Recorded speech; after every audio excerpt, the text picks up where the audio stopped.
आदरणीय श्री जीतन राम मांझी जी ने मुझे गया लोकसभा क्षेत्र का अपना प्रतिनिधि नियुक्त किया है। मंत्रालय का उन्हें काम काफ़ी दिनों से उन्हें ये महसूस हो रहा था कि मंत्रालय का काम भी मुझे देखना पड़ रहा है और क्षेत्र का भी समस्याओं को सुनना पड़ रहा है। तो उन्होंने अपने अनुपस्थिति में मुझे ये कार्यभार दिया है। नमस्कार, आप लाइव सिटीज देख रहे हैं। मैं हूं जय शुक्ला।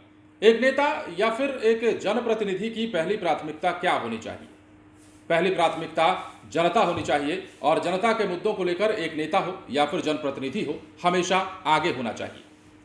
जीतन राम मांझी ने जैसे ही रमित कुमार को बड़ी जिम्मेदारी दी, सांसद प्रतिनिधि बनाया, उन्होंने वैसे ही जीतन राम मांझी का आभार प्रकट किया है और गया के सर्किट हाउस में प्रेस वार्ता का आयोजन करके किस प्रकार क्या कुछ कह रहे हैं और कैसे संतोष मांझी हो या फिर खुद जीतन राम मांझी हो, उनको धन्यवाद दे रहे हैं रमित कुमार।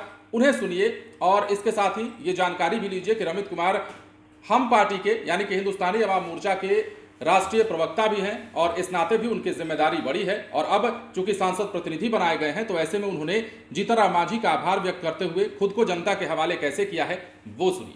आदरणीय श्री जीतन राम मांझी जी ने मुझे गया लोकसभा क्षेत्र का अपना प्रतिनिधि नियुक्त किया है।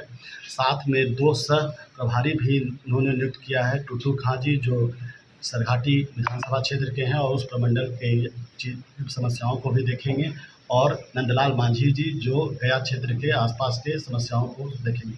क्योंकि आप लोग जानते हैं कि पिछले कुछ दिन पहले लोकसभा में आदरणीय श्री जीतन राम मांझी जी गया से भारी मतों से यहाँ से सांसद बने और मोदी जी ने, भारत के प्रधानमंत्री ने उन्हें केंद्र में मंत्री बनाने का भी उन्हें काम किया, जिसके कारण मंत्रालय का उन्हें काम काफ़ी दिनों से उन्हें ये महसूस हो रहा था कि मंत्रालय का काम भी मुझे देखना पड़ रहा है और क्षेत्र का भी समस्याओं को सुनना पड़ रहा है। तो उन्होंने अपने अनुपस्थिति में मुझे ये कार्यभार दिया है और मुझे उम्मीद है कि मैं गरीबों का जिस तरह से जो उन्होंने मुझ पर जो विश्वास दिखाया है आदरणीय श्री जीतन राम मांझी जी ने, उसको मैं पूरी तरह से कोशिश करूँगा कि वो गरीबों का काम हो। जो भी जन समस्याएँ होंगी, मैं आपके माध्यम से ये अपील करना चाहता हूँ सारे गरीबों को, सारे लोगों के साथ, कि आपको जो भी सही काम होगा, जो हम लोग के तहत से होने वाले काम रहेंगे, उन समस्याओं को हम लोगों के पास आप लेकर आइए और हम लोग कोशिश करेंगे उसका निष्पादन करने के लिए, चाहे डीएम के ऑफिस से हो, चाहे एसडीओ ऑफिस से हो। जो सही काम होगा, जो उचित काम होगा, जो कार्रवाई करने की काम होगी, उन सभी का हम लोग ख्याल रखेंगे और कोशिश करेंगे कि आदरणीय श्री जीतन राम मांझी जी के जब यहाँ पर न रहते हैं तो उनकी अनुपस्थिति में हम लोग पूरी शिद्दत से उनके कार्यभार को आगे संभालेंगे। इसीलिए आज ये प्रेस कॉन्फ्रेंस को बुलाया गया था और उनका उद्देश्य, आदरणीय श्री जीतन राम मांझी जी का यही उद्देश्य रहा है कि गरीबों तक, हमारी पार्टी का है कि गरीबों के अंतिम पायदान तक हम लोग पहुँचे। जो समाज के सबसे निचले स्तर के लोग हैं उन तक हम लोग वहाँ तक पहुँचे और उनकी समस्याओं को सुनकर उनका निष्पादन कर सकें। खास करके मेडिकल की समस्याएं को आता है कि भर्ती नहीं हो पा रहा है, इलाज नहीं हो पा रहा है, तो वैसे सारे लोगों से मैं आपके माध्यम से अपील करता हूं कि आप लोग आइए।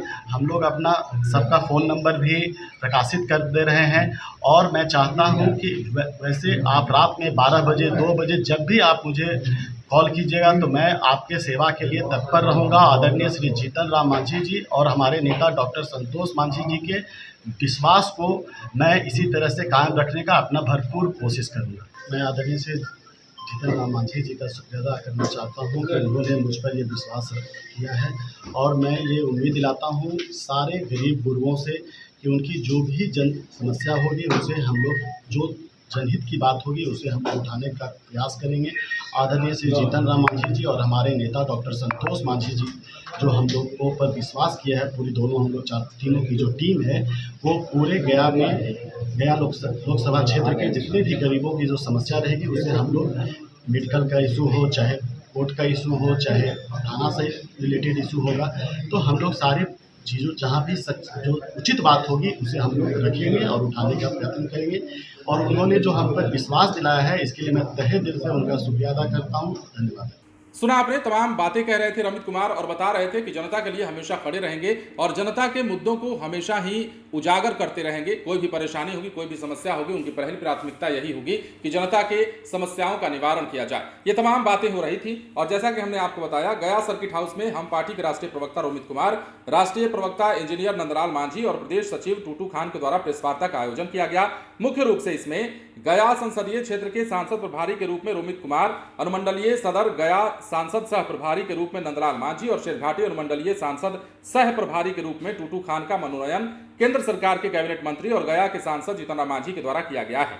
अब देखिए, गया सांसद प्रभारी रोमित कुमार ने कहा कि जिस उद्देश्य और विश्वास के साथ हमारे नेता जीतन राम मांझी ने दायित्व सौंपा है, उसकी जिम्मेदारी ईमानदारी से निर्वहन करूंगा। जनता के समस्याओं को आम जनों और पदाधिकारी के बीच समन्वय स्थापित कर हल कराने का प्रयास करूंगा। उन्होंने कैबिनेट मिनिस्टर डॉक्टर संतोष मांझी के प्रति आभार भी जताया और कहा कि लोगों की आकांक्षाएं और विश्वास श्री मांझी के प्रति बड़ा है।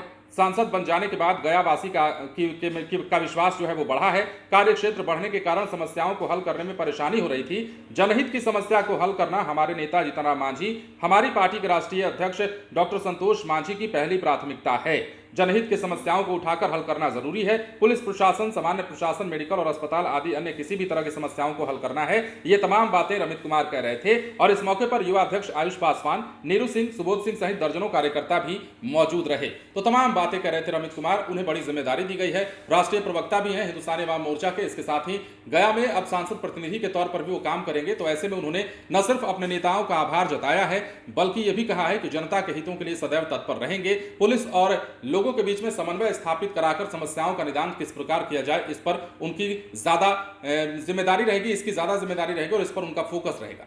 बने रहे लाइव सिटीज के साथ। धन्यवाद।